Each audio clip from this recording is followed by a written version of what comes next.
Halo teman-teman, perkenalkan nama saya Gustina Dwi Setiawati, NIM 21B10027.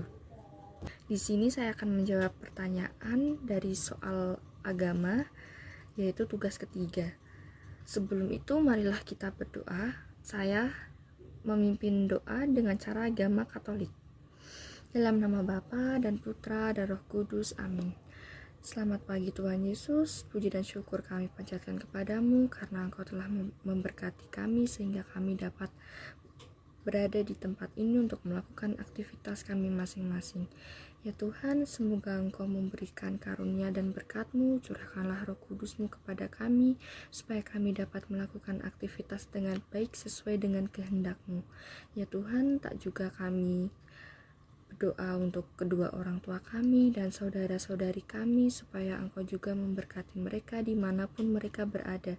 Ya Tuhan, lancarkanlah segala sesuatu kami pada hari ini, supaya dapat membawa berkat bagi orang lain dan sesama. Ya Tuhan, doa yang kurang dari sempurna ini kami panjatkan kepadamu, sebab Engkaulah pengantara kami kini dan sepanjang masa, dan hanya ke dalam tangan-Mu kami berdoa, haleluya, amin. Dalam nama Bapa dan Putra dan Roh Kudus, amin. Nah, selanjutnya poin pertama yaitu menyimpulkan wawancara dengan narasumber Romo Saptoko Projo MSI. Yang dapat saya simpulkan dari wawancara tersebut adalah jalan terang menuju kematian mendorong manusia untuk hidup sempurna. Yang dimaksud dari itu adalah bahwa kematian merupakan titik puncak mengambil keputusan dengan baik dan sempurna. Secara itu manusia harus siap. Manusia meninggal itu perlu kesiapan, maksudnya meninggal secara wajar dan harmonis. Orang yang sudah meninggal itu sudah finish, artinya dia sudah ada di titik terakhir dari masa kehidupannya. Dan bagaimana manusia dapat naik ke surga itu tergantung dari kasih Tuhan, atau bagaimana, atau tergantung dari doa dari orang yang bersangkutan atau yang lain. Dan selanjutnya poin yang kedua yaitu makna kehidupan. Mengapa manusia itu harus hidup dan mengapa manusia itu harus mati?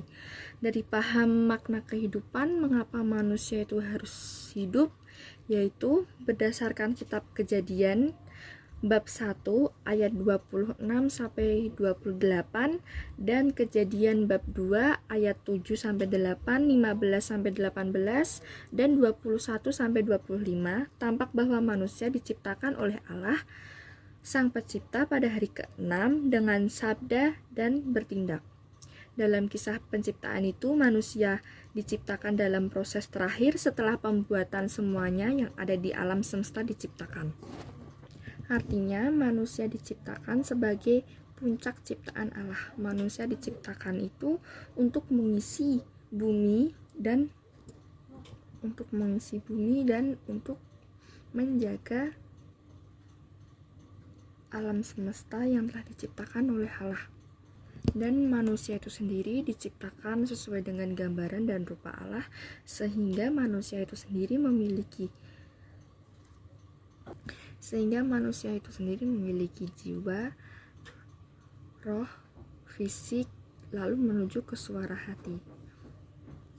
Dan poin yang ketiga adalah makna kehidupan, mengapa manusia itu harus mati. Kematian adalah kenyataan paling penting dalam kehidupan yang kita awali di saat tugas kita sebagai manusia di bumi sudah berakhir. Awal mula mengapa manusia harus hidup, manusia diciptakan dari Allah dan berakhir dengan kembali kepada Allah. Lewat kematian, seseorang beralih dari keadaan fana dunia ke keadaan pasti di akhirat sebagai keselamatan atau kegagalan abadi.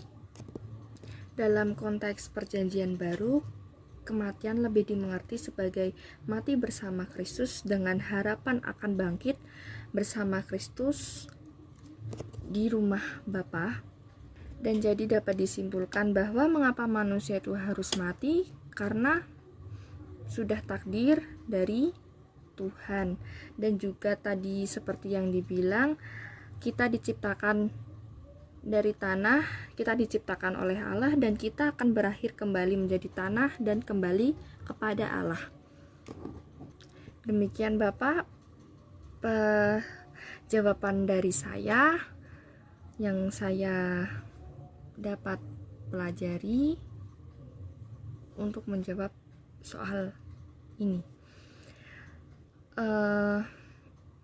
Awal tadi kita berdoa, dan sekarang kita akhiri dengan doa penutup.